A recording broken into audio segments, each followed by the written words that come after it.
नमस्कार दोस्तों। स्वागत है आपका आपकी अपनी क्लास कॉस्मोस यूजीसी क्लासेस में। जो आज का सेशन रहने वाला है बहुत ही शानदार रहने वाला है।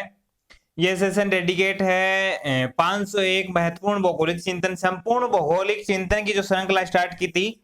501 महत्वपूर्ण प्रश्न है उनको लेकर जो आज की ये श्रृंखला है होने वाली है। तो इस श्रृंखला का आपको जो है आनंद उठाना है। 501 वो क्वेश्चन होंगे जो यूजीसी नेट में आए हुए हैं, साथ में RSIS मतलब कि टॉप के 501 क्वेश्चन आपको यहाँ पे करवाए जाएंगे। और लगभग एग्जामों में वो क्या होता है, रिपीट होता है। यूजीसी में वही रिपीट होते हैं क्वेश्चन, इनसे बाहर कुछ भी नहीं आएगा। जो 10 क्वेश्चन आने हैं उनमें से अधिकतर क्वेश्चन आपको यही मिलेंगे। आपको यही पढ़ना है, आपको एक बार नहीं, दो बार नहीं, तीन तीन बार इस वीडियो देखना है और है क्वेश्चन क्लियर करना है। क्योंकि अपना माइंड थ्योरी तो अपन ने पढ़ ली, थ्योरी से ज्यादा अपना माइंड क्वेश्चन को कैच करता है, उसके ऑप्शनों को कैच करता है। और है लगभग है सेम टू सेम क्वेश्चन आपको एग्जाम में देखने को मिलेंगे, किसी प्रकार का चेंजेस नहीं होगा, ऑप्शन भी लगभग यही मिलेंगे। तो आपको है इस श्रृंखला का जो है आनंद उठाना है, अपने फ्रेंड्स को भी इसको जो है शेयर करना है ताकि वो भी इसका जो है आनंद उठा सके। तो शुरुआत करते हैं आज की जो इस सेशन की। इस सेशन का जो पहला क्वेश्चन है वो है, एडवर्ड उलमेन के मॉडल में यथावर्णित स्थानिक अंतःक्रिया के 3 महत्वपूर्ण पहलू कौन से हैं? यूजीसी नेट जनवरी 2017 में। एडवर्ड उलमेन के मॉडल में यथावर्णिक स्थानिक अंतःक्रिया के 3 पहलू बताने हैं। मानवीय व्यवहार, स्थानीय स्थानांतरणीयता सुविधा, अधिशेष गाठा संबंध, समुदाय विशिष्ट संबंध, अनुपूरकता। अनुपूरकता हस्तक्षेप करने का अवसर, स्थानांतरणीयता, आवासीय पड़ोस, अनुपूरकता सुविधा। तो इसमें से आपको वो बताना है जो है एडवर्ड उलमेन ने जो अपना मॉडल दिया था, अपना सिद्धांत दिया था स्थानिक अंतःक्रिया, उसके 3 पहलू और उनको क्रमबद्ध बताना है, क्रम से बताना है उनको, कौन सा पहले बाद में, कौन सा उसके बाद में। तो ऐसा क्वेश्चन अपने पढ़ा नहीं था। एडवर्ड उलमेन जब उनका सिद्धांत पढ़ेंगे नगरीय भूगोल में, तब इन है सिद्धांतों की अपन चर्चा करेंगे विस्तृत रूप से। तो इसका सही आंसर 3 होगा यहाँ पे, अनुपूरकता, हस्तक्षेप करने का अवसर या स्थानांतरणीयता। इस सिद्धांत को है, इस क्वेश्चन को भी अपन दोबारा करेंगे, उसमें पढ़ेंगे जब अपन सिद्धांत, क्योंकि ऐसा क्वेश्चन पहले सिद्धांत समझ में आना चाहिए, उसके बाद में ये क्वेश्चन अपन सोल्व कर पाएंगे। ऐसा मैं इसके बारे में कितना ही बता दूं लेकिन ये सोल्व नहीं होगा, तो सिद्धांत पढ़ने के उपरांत है उस समय भी इस क्वेश्चन को अपन जो है सोल्व करेंगे। सांस्कृतिक दर से भूमि की अवधारणा का समर्थन किसके द्वारा दिया गया? सांस्कृतिक दर से भूमि, कल्चरल लैंडस्केप मैंने बता चुका हूं मैं, यूजीसी नेट जनवरी 2017 में आया हुआ है। कार्ल सावर या कार्ल सोवर एक ही है। अब राटजेल आ गया, आप सोचोगे राटजेल कौन सा आ गया, तो राटजेल नहीं है, ये रेड जेल है। टाइपिंग होता है, आपको इंग्लिश वर्जन देखना, मैं बता रहा हूँ उस हिसाब से कि आपको इंग्लिश वर्जन साथ में है जो देखता चलना है। प्रतिमान पैराडाइम की अवधारणा का प्रतिपादन किया। प्रतिमान या पैराडाइम की अवधारणा का प्रतिपादन किसने किया? यूजीसी नेट में आया क्वेश्चन 2017। कौन दे रखा है? ये भूगोलवेता है कूहन, कूहन भूगोलवेता, ये इसका दे रखा है यहाँ पे, कून दे रखा है, लेकिन इसका है सही नाम कूहन है, कूहन भूगोलवेता है। प्रतिमान पैराडाइम की अवधारणा का प्रतिपादन जिसने किया था। अब यहाँ पे आ गया मानव पारिस्थितिकी, जनवरी 2017 यूजीसी नेट में आया हुआ है। तो मानव पारिस्थितिकी आते ही मैंने बता दिया था कि एच बेरोज पे आपका ध्यान जाना चाहिए, और है सारे गलत कर दो, कुछ भी नहीं होना चाहिए। एच बेरोज है मानव पारिस्थितिकी संबंधित।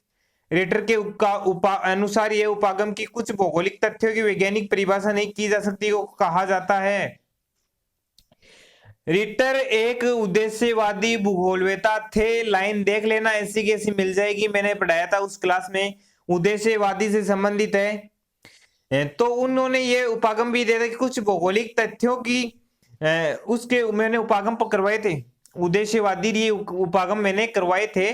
तो कुछ भौगोलिक तथ्यों की वैज्ञानिक परिभाषा नहीं की जा सकती को कहा जाता है उद्देश्यवादी जो है कहा जाता है। Next question, location analysis in human geography, Peter Haggett की पुस्तक है लोकेशन एनालिसिस, और बहुत बार पूछी जा चुकी है ये पुस्तक है, यूजीसी नेट में बहुत बार पूछी जा चुकी है। पीटर हेगेट की आने की संभावना बनती है। Location analysis in human geography. Nomothetic उपागम भूगोल किससे संबंधित है? नोमोथेटिक उपागम भूगोल किससे संबंधित है? यूजीसी नेट में आया क्वेश्चन है। इंडक्शन अध्ययन, एडियोग्राफिक, नियम निर्माण अध्ययन, अनुभविक अध्ययन। तो नियम निर्माण को विधि निर्माण अध्ययन भी कहा जाता है। विधि निर्माण, नियम निर्माण, नियमों का निर्माण करना, वही नोमोथेटिक उपागम में है जो आता है। तो इसका सही आंसर 3 हो जाएगा। ला ज्योग्राफी हुमेन नामक पुस्तक किसने लिखी? ला ज्योग्राफी हुमेन नामक पुस्तक किसने लिखी? यूजीसी नेट में आया हुआ क्वेश्चन है। ला ज्योग्राफी हुमेन संबंधित है जीन ब्रूस से, पी जेम्स से नहीं है, जॉनस्टन से नहीं है। जॉनस्टन, आरजे जॉनस्टन ब्रिटिश भूगोलवेता, निधन हो गया पीछे। एस जो है ओजा सर हुए हैं भूगोल में, राइटर हुए हैं, उनके जो है पहले थोड़ा ब्रिटिश भूगोलवेता, इस कोरोना काल में निधन हो गया था जे आरजे जॉनस्टन का। निम्नलिखित में से किसने भूगोल की परिभाषा जीव वितरण विज्ञान के रूप में है प्रस्तुत की? यूजीसी नेट में आया हुआ क्वेश्चन है। हेटनर ने है भूगोल की परिभाषा जीव वितरण विज्ञान के रूप में प्रस्तुत की। हेटनर पढ़ाया था, तब मैंने करवा दिया था। तो नॉर्मल से क्वेश्चन है। लेखक और पुस्तकें की बात आती है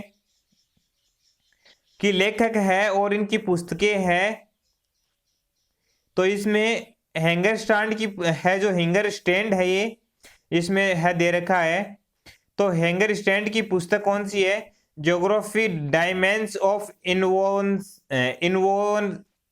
innovations, geographical dimensions of innovations है, हैंगर स्टैंड की पुस्तक है।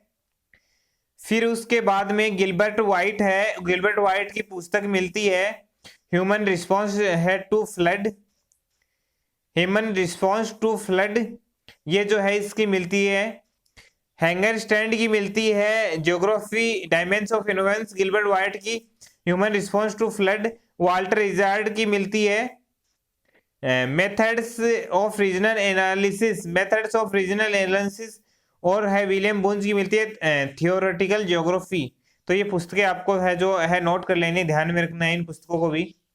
भौगोलिक विकास में पार्थिव एकता का सिद्धांत सदैव प्रबल रहा है। भौगोलिक एकता में पार्थिव एकता का सिद्धांत प्रबल रहा है। यह कथन किसके द्वारा प्रस्तुत किया गया? अब कल क्वेश्चन आया था पार्थिव एकता, तो उसमें किया था अपने विडाल डी लाप्लास, तो इसका आंसर विडाल डी लाप्लास हो जाएगा। निम्नलिखित में से कौन जर्मनी का भूगोल संबंधी ज्ञान को प्रथम बढ़ावा देने वाला था? कौन था जो जर्मनी का भूगोल संबंधी ज्ञान को प्रथम बढ़ावा देने वाला था? जो है कार्ल रिटर था इनमें से, क्योंकि रिस्टोफर एंड्री, या इसमें कार्ल रिटर से पहले कौन आता? हम्बोल्ट आता। तो दोनों ही आधुनिक भूगोल के जनक मान जाते हैं। पर है आपको क्वेश्चन को समझना है। ठहरिए और जाइए, मैं बता चुका हूँ। रोको और जाओ, निश्चयवाद का प्रतिपादन किसने किया? ग्रिफिथ टेलर ने किया था, नव निश्चयवाद के जनक। भूगोलवेता और देश, इनको मिलाना है। हम्बोल्ट कहां से? जर्मनी से। एलन चर्चिल सैंपल अमेरिका की थी, रेडजेल की शिष्या। पीटर हैगेट यूके के थे, जीन ब्रूंस थे फ्रांस के। तो इस प्रकार से इनका जो है मिलन करवा देना आपको। निम्नलिखित में से किसने वकालत की कि इतिहास को भौगोलिक दृष्टि से देखना चाहिए और भूगोल को इतिहास दृष्टि से? अब ये हेरोडोटस का क्वेश्चन आ गया कि इतिहास को तो भौगोलिक दृष्टि से पढ़ा जाना चाहिए और भूगोल को ऐतिहासिक दृष्टि से। यूजीसी नेट में आया हुआ क्वेश्चन है। निम्नलिखित से कौन सा मात्रात्मक क्रांति का दार्शनिक आधार है? मात्रात्मक क्रांति का दार्शनिक आधार कौन सा है? मात्रात्मक क्रांति के उपरांत कौन आया था? प्रत्यक्षवाद की विचारधारा। ये अपन है एक बार पेंडिंग में छोड़ी है, क्योंकि एक क्वेश्चन करने जरूरी है पहले। यह कथन की मिस्र नील नदी की देन है किसका है? मिस्र नील नदी की देन है, किसने कहा था? हेरोडोटस मिस्र नील नदी की देन है। निम्नलिखित में से किस विद्वान ने टोलेमी की पुस्तक में सुधार किया? अब एलिदर्सी मैंने है इसका क्वेश्चन करवा दिया था पहले। टोलेमी की पुस्तक में किसने सुधार किया? ये आपका मान लो रिवीजन एक तरह का, तभी मैं इतना है इसको है ज्यादा एक्सप्लेन नहीं कर रहा, क्योंकि आपको ये पढ़ाई हुई चीजें हैं, सारी बढ़िया तरीके से एक्सप्लेन की हुई चीजें हैं। बस एक क्वेश्चन अपन को सॉल्व करना है कि टाइप कैसा रहता है क्वेश्चन का। काफी सारे स्टूडेंट्स को नहीं पता है कि टाइप किस प्रकार रहता है क्वेश्चन का, तो ये टाइप अपन को जो है समझते चलना है। अब मानसिक मानचित्र आ गया। मानसिक मानचित्र की उदाहरण कल ये बताया था क्वेश्चन, गोल्ड और व्हाइट। Mental maps. प्रथम स्वदेशीवादी टेलियोलॉजिस्ट कौन थे? अरस्तु। कल ही बताया था, टेलियोलॉजिकल विचारधारा के जनक। कल बताया था मैंने इसके बारे में। व्यवहारवादी भूगोलवेता का विकास किस दशक में हुआ? व्यवहारवादी भूगोलवेता है उनका विकास 1960 में हुआ था। प्रकृति आदेशात्मक नहीं हुआ अनुभूति बोधक, ऐसे सिद्ध क्वेश्चन पूछ लिए जाते हैं। जीन ब्रून्स का कथन था, बना दिया क्वेश्चन, प्रकृति आदेशात्मक नहीं वो अनुभूति बोधक है, संभववाद की झलक यहां से मिलती है, तो सीधा क्वेश्चन बना दिया। तो इसका जो है आरपीएस स्कूल लेक्चर 2015 में आया हुआ क्वेश्चन है, इंपॉर्टेंट क्वेश्चन है। अक्षांशों व देशांतरों के जाल द्वारा स्थानों की स्थिति दर्शाने की विधि सर्वप्रथम सुझाने वाले है विद्वान है। अक्षांशों व देशांतरों के जाल द्वारा स्थानों की स्थिति दर्शाने की विधि सर्वप्रथम सुझाने वाले विद्वान कौन है? हिपार्कस है। हिपार्कस है जो भूगोलवेता हुए हैं। डिकोरोग्राफिया मेला पढ़ाया था, इसका एकमात्र यही चीज बताई थी मैंने कि डिकोरोग्राफी आपको ध्यान में रखनी है, आरपीएस सेट में आया हुआ है। सेट की एग्जाम होती है, स्टेट लेवल की स्टेट एलिजिबिलिटी टेस्ट होती है, तो उसका जो है आया हुआ उसमें क्वेश्चन है। निश्चयवादी भूगोलवेता कौन है इसमें से? संभववाद देखते हैं, ब्लास संभववाद है, नवनिश्चयवाद है, टेलर है, सांस्कृतिक निश्चयवाद उलमान, और निश्चयवाद हटीगटन। 1 2 3 4 ऐसे होना है इसका। सुमेलित करना है हृदय क्षेत्र किसने दिया? लेम्बेस्रोम की संकल्पना किसने दी? लेम्बेस्रोम मैंने रेडजेल पढ़ाया था शानदार रूप से। मानव पारिस्थितिकी एच बेरोज को मिला देना है। सांस्कृतिक प्रदेश से कल्चरल लैंडस्केप सीओ शावर, काल शावर। हृदय क्षेत्र मैकिंडर है, उसका हृदय क्षेत्र संकल्पना जो है मिलती है।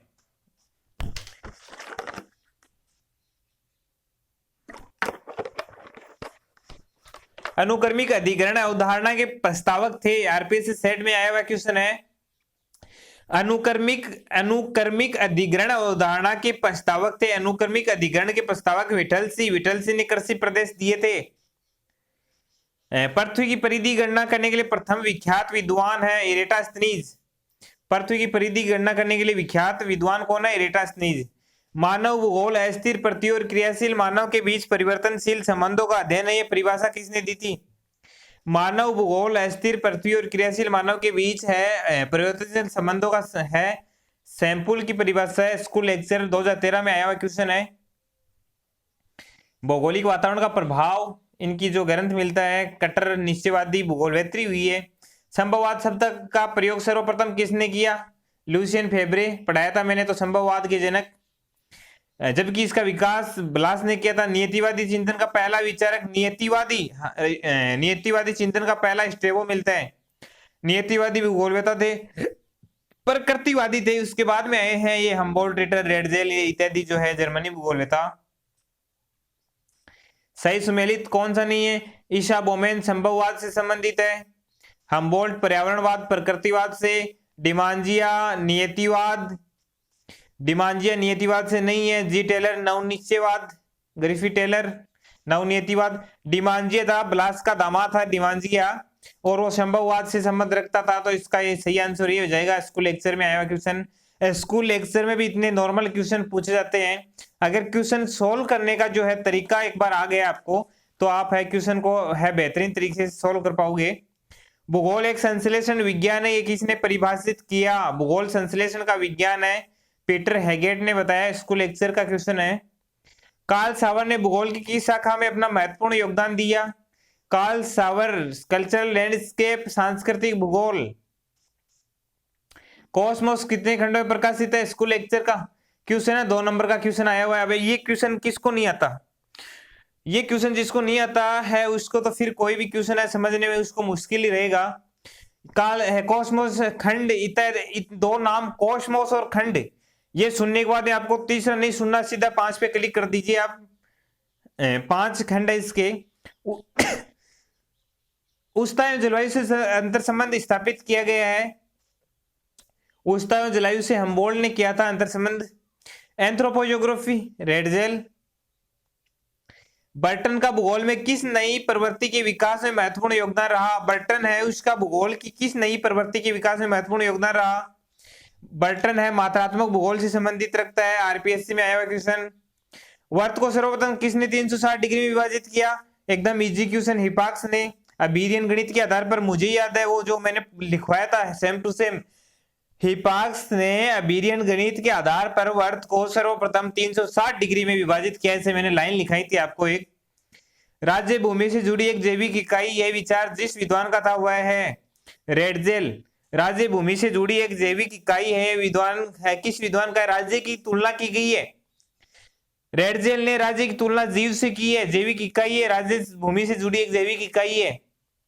तो है राज्य और जीव नाम आ जाए, जैविक इकाई आ जाए तो आपको रेडजेल कर देना है। भूधर से आकारिकी की संकल्पना दी है, भूधर से आकारिकी, अब इसका नाम चेंज कर दिया, सांस्कृतिक भूधर से है, वही भूधर से आकारिकी की संकल्पना, तो काल सावरी करना आपको। सुमेलित करने वाला क्वेश्चन आ गया, पार्थिव एकता संबंधित ब्लास से सही है। The nature of geography, the nature of geography Huntington से नहीं है। ट्रेटिज ऑफ द हेवन अरस्तु का ग्रंथ। सांस्कृतिक भूगोल कल्चरल लैंडस्केप कार्ल सावर। तो द नेचर ऑफ ज्योग्राफी किसकी है? हार्टस्टोन की है। द नेचर ऑफ ज्योग्राफी आया हुआ क्वेश्चन है, ये स्कूल लेक्चर में भी आया हुआ है, यूजीसी में भी आया हुआ है। जिससे है यूनानी विद्वान का विचार था कि सारे इतिहास को भौगोलिक परिप्रेक्ष्य और सारे भूगोल को ऐतिहासिक परिप्रेक्ष्य से रखना चाहिए, हुआ है हेरोडोटस, स्कूल लेक्चर में आया हुआ है। रबी हो यूजीसी में आया हुआ क्वेश्चन पढ़ाया था मैंने। जिस अवधि में घटनाक्रम द्वितीय विश्व युद्ध की ओर अग्रसित था, उस अवधि में यूरोप में सीमा विवादों का अध्ययन करने वाले विद्वान थे। द्वितीय विश्व युद्ध चल रहा था, उस समय यूरोप में सीमा विवादों का अध्ययन कौन कर रहा था? हार्टस्टोन कर रहा था। स्कूल लेक्चर का क्वेश्चन। विख्यात पत्र the morphological of landscape, the morphological of landscape का प्रस्तुतिकरण किसने किया? अब लैंडस्केप आ गया, कल्चरल लैंडस्केप आओ या द मार्फोलॉजिकल ऑफ लैंडस्केप आओ, ये इनका पत्र है, मैंने करवाया था जब ये सावर करवाया था तब। The morphological of landscape Carl Sauer से संबंधित है। तो आज की क्लास में इतने अपन ने है लगभग 25 प्लस क्वेश्चन आज जो सॉल्व किए हैं। मतलब इनको जल्दी करने का यही है कि 1 सेकंड में आपको आंसर इसका आ जाना चाहिए, तुरंत आंसर इसका आना चाहिए आपको, क्योंकि वहां पे इतना ही टाइम मिलेगा अपन को, स्पीड अपन को बढ़ानी है। जो बंदा स्पीड बढ़ाएगा वही यहाँ पे जो है सिलेक्शन लेके जाएगा, क्वेश्चन सही करके आएगा। तो है आपको इस अकॉर्डिंग आपको क्वेश्चन पढ़ा। अब मैं जैसे मैंने बताया, मैंने क्वेश्चन पढ़ा, विख्यात पत्र द मार्फोलॉजिकल ऑफ लैंडस्केप का प्रस्तुतिकरण जिन्होंने किया, वे इतना पढ़ने से पहले आपके माइंड में आ जाना चाहिए कार्ल सावर, मतलब देखे बिना, ऑप्शन देखे बिना ही आपके आ जाना चाहिए कार्ल सावर। तब तो आप है, आपने रेगुलर क्लासेस लिए, बेहतरीन रूप से आपने है स्टडी किए, सेल्फ स्टडी किए। लॉकडाउन में आप है भूगोल से जुड़े हुए रहे हैं, अपनी स्टडी प्रॉपर रूप से की, अन्यथा जो है आपको फिर एग्जाम में जो है जरूर बैठना होगा। तो आपको साथ साथ में समझते भी चलना है, सिलेक्शन होना बड़ी बात नहीं है, साथ में नॉलेज भी आपको जो है अपना नॉलेज भी बढ़ाना है, क्योंकि सिलेक्शन होने के बाद में अगर आप कहीं पे अप्लाई करोगे तो बिना नॉलेज के आपको कोई नहीं रखेगा। सिलेक्शन है जो सिलेक्शन वाले काफी मिलते हैं आजकल की, हाँ, जिनका नेट सेट किया हुआ है, लेकिन नॉलेज इंपॉर्टेंस रखता है कि अपने ज्ञान के माध्यम से कौन है प्रभावित कर पाएगा स्टूडेंट्स को, वही जो है इस है भागदौड़ जो है एक, इसमें जो आगे निकल पाएगा, एक दौड़ है, रनिंग है, उसमें आगे निकल पाएगा। तो आपको है दोनों चीजें साथ में लेकर है चलनी है। तो है लेते विदा, मिलते हैं नेक्स्ट क्लास के साथ में। धन्यवाद, जुड़े रहिए कॉस्मोस यूजीसी क्लासेस के साथ में। Bye bye.